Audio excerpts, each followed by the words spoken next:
ada potensi gempa megatrust kekuatan magnitudo 8,8 dengan tsunami dahsyat. Indonesia diduga berada pada daerah gempa bumi megatrust pada rangkaian Ring of Fire, yang merupakan rangkaian gunung berapi dan situs aktif seismik aktif yang membentang hingga Samudra Pasifik sepanjang 40.000 km. Ini bukan menakut-nakuti. Fakta ada potensi megatrust secara ilmiah sudah sering disampaikan Badan Nasional Penanggulangan Bencana atau BNPB. Megatrust adalah gempa bumi interlempeng yang paling kuat di planet bumi, dengan besaran momen dapat melebihi 9 magnitudo yang diduga ada di selatan Jawa. PLT Kepala Pusat Informasi dan Komunikasi Kebencanaan BNPB Abdul Muhari memperkirakan gempa bumi megatrust bisa terjadi setiap 400 tahun dengan magnitudo 8,8.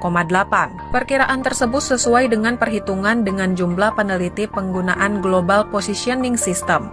Bumi kita bergerak dan pergerakannya itu bisa dihitung dari GPS. Pergerakannya ini kemudian kita estimasi sampai maksimalnya. Itu dia bisa menahan itu kekuatan gempanya berapa. Ujar Muhari pada acara Disaster Briefing yang disiarkan secara virtual pada pertengahan November 2022 silam.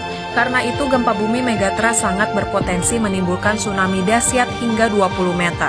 Muhari juga mengatakan saat tsunami megatrust maka upaya yang bisa dilakukan adalah evakuasi, dan evakuasi. Pembelajaran pasca gempa besar dan tsunami Jepang 2011, tidak ada struktur pun yang dapat menahan gelombang tsunami, apakah itu struktur baja, beton, atau vegetasi sekalipun. Begitu juga pengalaman gempa megatrust Aceh 2004 silam. Kawasan berdampak hingga mencapai 3 km dari laut ke daratan. Sedangkan Muhammad Sadli, Deputi Bidang Geofisika BMKG menuturkan, info tentang gempa bumi megatrust tersebut sifatnya hanya potensi, bukan prediksi. Karena kita tidak ada yang tahu kapan gempa bumi megatrust tersebut dapat terjadi. Wilayah yang berpotensi terjadi gempa bumi megatrust di Indonesia adalah subduksi Sunda yang meliputi Sumatera, Jawa, Bali, Lombok, dan Sumba. Kemudian subduksi Banda, subduksi lempeng laut Maluku, subduksi Sulawesi, subduksi lempeng laut Filipina, dan subduksi utara Papua. Subduksi merupakan jalur zona pertemuan antara lempeng tektonik. Kedalamannya terbilang dangkal, yakni kurang dari 50 km.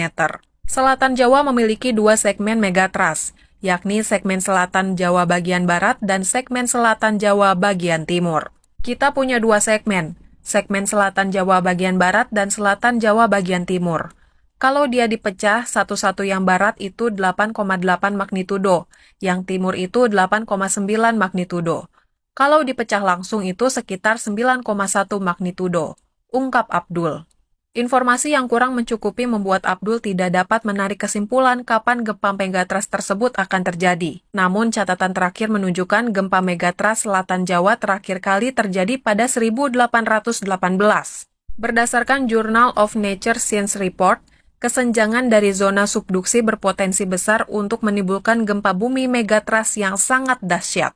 Potensi gempa bumi megatrust ada di wilayah subduksi sepanjang batas wilayah Indonesia ini disebut sebagai penyebab potensi terjadinya gempa bumi. Sedangkan dalam sebuah penelitian, Aam bersama sejumlah ahli kegempaan seperti Dwi Korita Karniawati, Tato Kyati-Mantoro, Daryono dari Badan Meteorologi, Klimatologi, dan Geofisika, Rahma Hanifah dari Badan Riset dan Inovasi Nasional, Sri Widiantoro dari Institut Teknologi Bandung, Nicholas Rawlinson dari Department of Earth Sciences University of Cambridge menyebut peristiwa megatrust di selatan Jawa tersebut dapat menyebabkan tsunami hingga setinggi 34 meter.